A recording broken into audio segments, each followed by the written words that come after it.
काली पूजा पई चलचंचल गाँव सहर काली पूजा को नहीं उत्सव मुखर सांस्कृतिक सहर बारिपदा विभिन्न मंडपरे पूजा पाउछंती मां काली। सबुठारो आकर्षणीय हेउछि बारिपदा मुख्य बजार थिबा काली मंडप 151 वर्षरे पदार्पण करिछि एही पूजा।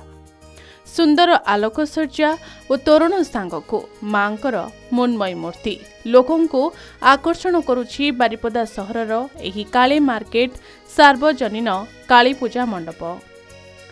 चंडी पाठरे प्रकंपित हेउछि गगन पवन चलिछि मांकर स्वतंत्र नीतिकांति।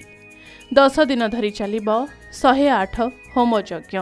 प्रतिदिन स्वतंत्र भावे दक्षिण काली रूपे पूजा पांति मां को सागु भोग एही मंडपर महत्व बढ़ाई थाए।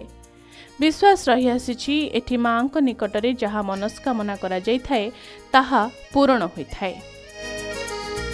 151 वर्ष धरी निरवच्छिन्न भावे एठारे पूजा पाई आसुछंती मां काली। एही बजारर ना मध्य मां को नामरे नामित। बारिपदा सहरर काली मार्केट भावे परिचित।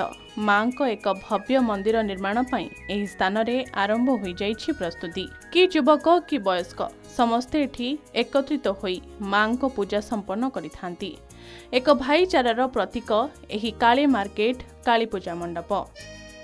बारिपदारू वीडियोग्राफर देवेंद्रनाथ दास को सह सत्यजित सोम को रिपोर्ट के न्यूज ओडिशा।